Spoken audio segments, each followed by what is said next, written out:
Yesterday, newly elected Social Democrats TD Eoin Hayes was suspended from the party over revelations that shares that he had held in a company linked to the Israeli Defence Forces were sold later than the point at which he had declared them to be sold. There's now pressure on him to resign as a TD overall. I'm joined on the line now by Lynn Boylan, Sinn Féin MEP and Chair of the Development of Palestinian Relations at the European Parliament. Lynn, if this had happened during the run of a Dáil term, you would obviously have the issues about governance, SIPO declarations and ethics. But this happened across the threshold of a general election. That, as I understand it from Sinn Féin's view, had a direct impact, or may have had a direct impact on you or on your party.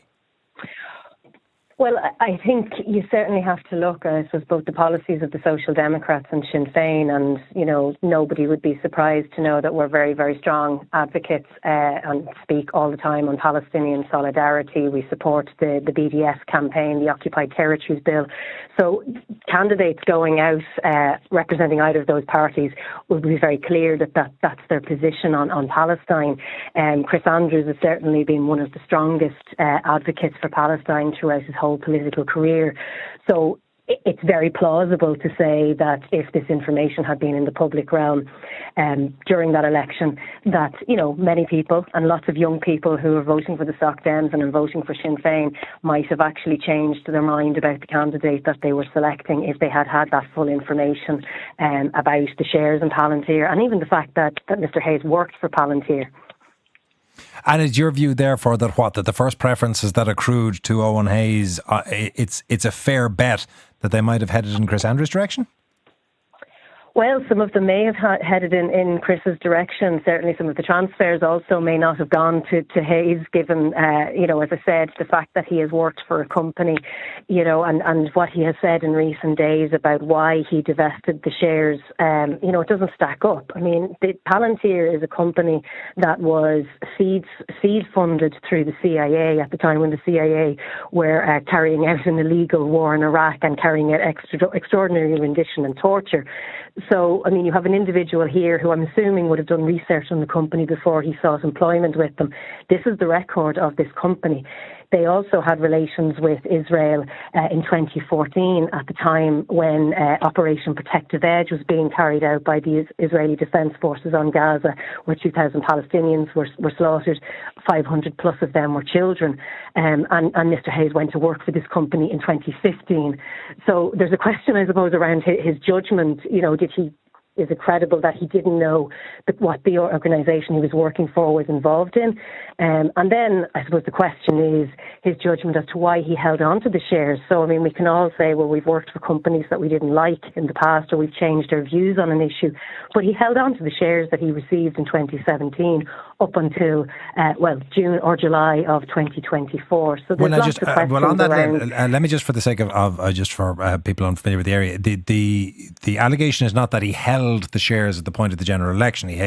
We now know that he divested himself of them by July. It is to the level of public understanding of that and the declarations in and around it and the timing of those declarations.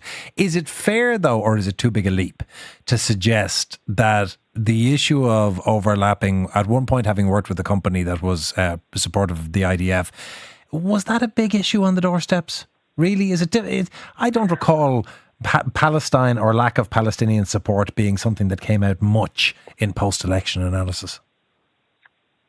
Well, it absolutely did come up on the doors during the election, and particularly among young voters, but also people who've been following the Palestine question for years, as I said, like Operation Protective Edge was in 2014. So it was an issue. It was a factor in what people made their judgment call on in terms of who they voted for. And Eoin Hayes was standing for a party that has a very strong record on standing up for Palestine. They support the divestment bill that was introduced by John Brady. That was introduced in May 2023. So it's no surprise that we are calling for people to divest from any shares, any holdings that are involved in Israel.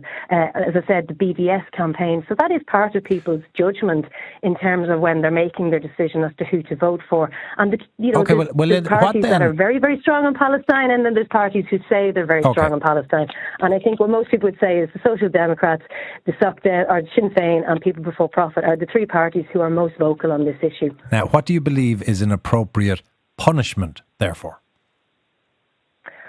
Well, I would be saying to Deputy Hayes to reflect on his own position. I mean, he went out on... reading between the lines, when you say reflect, you're not looking for him to reflect on his position and decide that he's just fine. Is that a euphemism for he should resign? Well, I personally would think it'd be very difficult to stand over a record of having worked for this company, what this company is involved in, what they've been recently involved in terms of the Lavender AI drone system, which is targeting civilians in Gaza and targeting journalists and their entire families. So, that's something, I suppose, there's no way to censure a TD and demand their resignation, but I think he should be reflecting on his position because he went out as a suck-down candidate, which has a very clear position on Palestine. And that clearly was not his own position. Is it a risky position for Sinn Féin to take, to climb that high on the high moral ground? Well, I think that if there was anybody working in Palantir in Sinn Féin, I think that would have been checked at at any candidate scrutiny. When people put their name forward, parties ask a number of questions of their candidates. I mean, I think you've asked questions of candidates previously who have criminal records for extraordinary acts, and they have been welcomed in as candidates. Is it not a slippery slope when you start to take the high moral ground against other people on these kind of issues? Well, what I'm saying is that it's up to Deputy Hayes to reflect on his own position and what he went out and represented as a candidate, and actually what was the true representation of his background, where he worked, the shares that he held, the fact that those shares increased in value, particularly on the back of an ongoing genocide in Gaza. And then also the question is, putting aside Palantir and putting aside that issue, the fact that he couldn't answer a straight question on the door, despite being asked, I think it was 22 times, when did you divest of the shares and how much did you receive for those shares? Lynn, thank you very much. That is Lynn Boylan, who is Sinn Féin MEP. 53106 if you want to get in touch, 087 1400 106. Back after this break.